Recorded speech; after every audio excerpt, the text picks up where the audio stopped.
জয়গুরু বন্ধুরা, আমার চ্যানেলে বিউটিজ কিচেনে আপনাদের সবাইকে স্বাগত। আজকে আমি আপনাদের রান্না করে দেব আর মাছ দিয়ে সজনে ডাঁটা আলু দিয়ে তরকারি। এখানে দেখুন আমি আর মাছ ধুয়ে কেটে বেছে রেখে দিয়েছি লবণ হলুদ মাখিয়ে। এদিকে সজনে ডাঁটা এবং আলুটাকে একটু বড় বড় পিস করেছি লম্বা করে। আর দেখুন একদম কচি, পুরো কচি সজনে ডাঁটা। সজনে ডাঁটা দিয়ে আমি তরকারি করে আপনাদের দেখাবো। আমি কড়া বসিয়ে দিয়েছি, কড়া গরম হয়ে গেছে। এবার আমি কড়াতে তেল দিয়ে দেবো।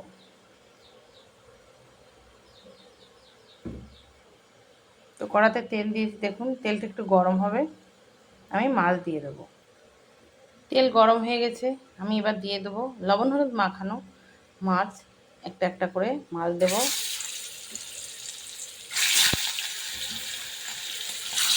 এভাবে দিয়ে মাছগুলো একটু ভেজে নেব।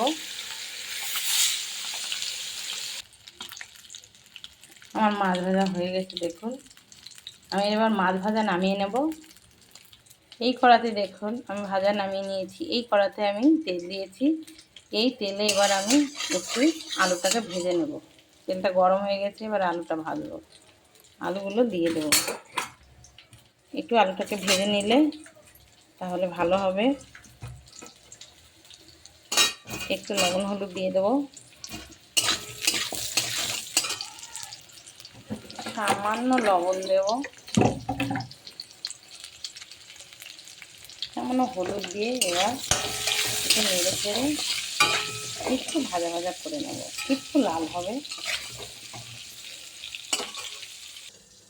আমি সজনে ডাঁটা আলু দিয়ে তরকারি করো মাছ দিয়ে, আমি তাতে উপকরণ দেবো শুধু জিরে বাটা লঙ্কা বাটা, আর কিছুই দেবো না। দেখুন আলুটা কিন্তু একটু সুন্দর একটু লাল লাল হয়েছে। এবার আমি সজনে ডাঁটাটা দিয়ে দেবো এর ভিতরে, নেড়ে চেড়ে নেবো একটু। আমি দিয়ে দেবো লবণ, দিয়ে দেবো হলুদ, যেহেতু আগে দেওয়া আছে একটু দিলেই হবে।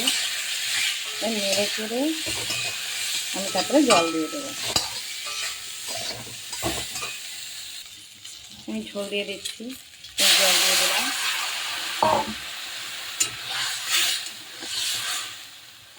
আর একটু জল দেবো, এটা কিন্তু একটু পাতলা ঝোল করব, তাই একটু জলটা বেশিই দিলাম।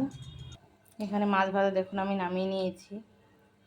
অন্য কড়াইতে মাছ ভাজছিলাম, তো তাই একটা কড়াইতে আমি তরকারি বসিয়ে দিয়েছি আর একটা কড়াইতে মাছ ভাজা নামিয়ে নিয়েছি। দেখুন তরকারি কেমন জাল হচ্ছে। এই ঝোলের পরে আমি এবার জিরে বাটাটা দিয়ে দেবো, আমি লঙ্কা বাটাটাও দিয়ে দেবো, দিয়ে এবার নেড়ে চেড়ে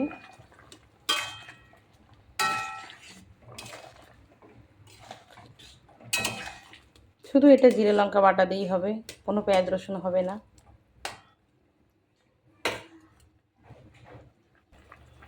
তরকারি আলুও গলে গেছে দেখুন, এই যে একটু ভেজে নিয়েছি তো, এই যে তরকারি আলুটা সুন্দর গলে গেছে। এবার আমি নামিয়ে নেব, নামিয়ে ফোড়ন দেব। এবার তরকারি নামিয়ে নেব, নামিয়ে ফোড়ন দেব। এই এখানে যে মাছ ভেজে রেখেছি, মাছের ভিতরে আমি তরকারিটা নামিয়ে নেব। মাছ ভাজা তেল ছিল, সেই তেলে আমি ফোড়ন দিচ্ছি। দিয়ে দেবো তেজপাতা, দিয়েছি জিরে, একটু নেড়ে চেড়ে আমি তরকারি ঢেলে দেবো। আমার জিরে দেখুন লাল হয়ে গেছে, তো এবার আমি তরকারি দিয়ে দেবো। ঢেলে রাখা ফোড়ন দিয়ে দিচ্ছি।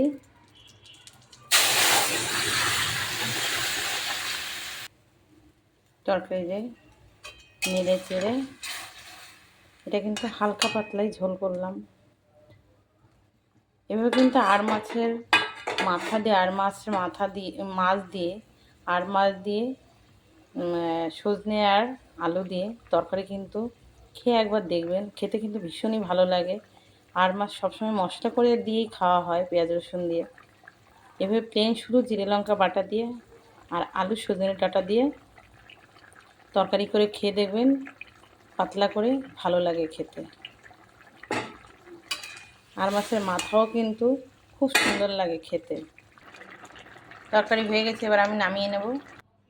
দেখুন, আর মাছ দিয়ে আলু দিয়ে সজনে ডাঁটা দিয়ে তরকারি কি সুন্দর হয়েছে।